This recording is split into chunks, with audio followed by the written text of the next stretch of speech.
بسم الله الرحمن الرحیم.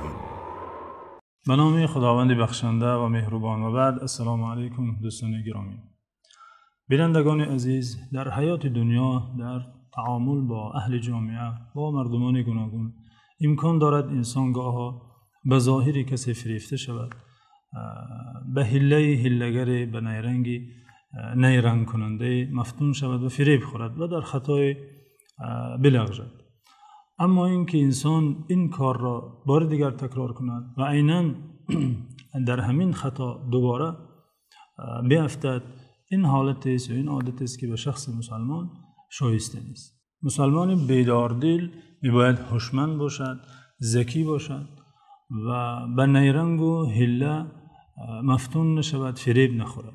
این درس مهمی زندگی را که انسان میباید در مناسبت با مردم، در داد و گریفت با اهل جامعه آن را فراموش نکند و همچون قاعده قرار دهد که بر خطا و لغزش ها نیفتد.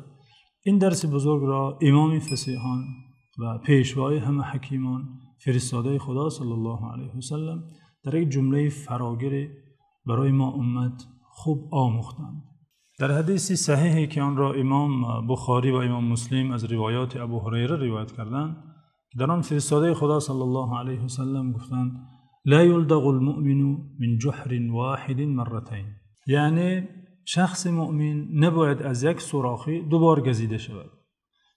یعنی این تمثیل نبوی، این تشبیه پیامبری است که افتیدن در خطا و فریب خوردن از دست فریبگرها را به سوراخی که در آن کژدم است یا مار است و نیش میزند تشبیه کردند که انسان چون یک بار از یک سوراخی ضربه میخورد، نیش میخورد، نباید بار دیگر چنان غفلت زده باشد، چنان بی تجربه باشد که دوباره از آن سوراخی باز او را گزیده شود. البته حکمت ها خاص یک ملت، خاص یک امتی نیست.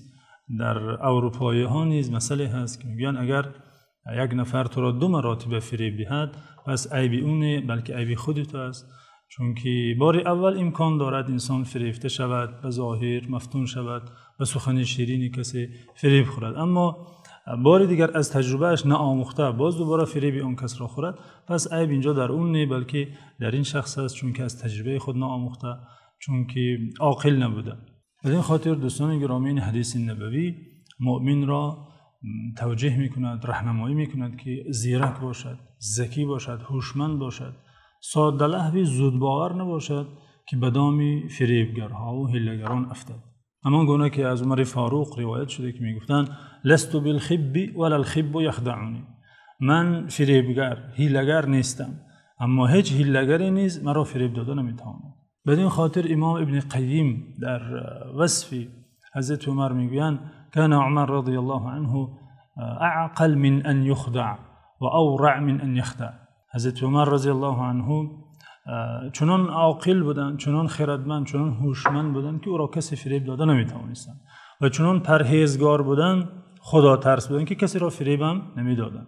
پس این حدیث مبارک حدیث صحیح و بلکه در بالاترین درجه احادیث صحیح قرار دارد که آن هم امام بخاری و هم امام مسلم روایت کرده، مسلمان را به هوشمندی و ذکاوت، به دوری از زود باوری و غفلت زدگی دعوت میکند. برعکس آن حدیثی نسبتاً مشهوره که بعضا از منبرها صدا میدهد و میشنویم و آن را امام بزار در حقیقت روایت کردند، اینچنین امام غزالی در احیای علوم الدین نیز آن را ذکر کردند که میگوید: اکثر اهل الجنه البله. اکثر اهل جنت ساده لهو هستند. البته این حدیثی است که امامان محقق حدیث شناس آن را ضعیف گفتند، بلکه منکر نیز گفتند. میبینیم که این حدیث صحیح برعکس معنای آن دلالت میکند که انسان میباید از ساده لهوی، از زود باوری دور باشد و آن ساده لهوی که در حدیث آمده بعضی محدثان رو شرح کردند، بر فرض وارد شدنش گفتند ساده لهو بودنش یعنی از فریب و نیرنگ و مکر دور است، نه اینکه چنان ساده لهوی است که او را فریب دادن آسان باشد. این جمله نبوی شریف، این حکمت بزرگ: لا یلدغ المؤمن من جحر واحد مرتين، مؤمن نباید از یک سوراخی 2 مراتب گزیده شود، از حکمت های پیامبری است، از جوامع الکلم، جمله های خیلی معنای فراگیر داشته احادیث است که امامان بزرگوار مثل ابن کثیر و امام قاسم ابن سلام گفتند این مسئله است که بار اول پیامبر صلی الله علیه و آله آن را تکلم کردند، پیش از ایشان کسی این جمله را نگفته بود. شما را در حفظ و پناه خداوند می‌سپاریم تا دیدارهای بعدی. خدا نگهدار.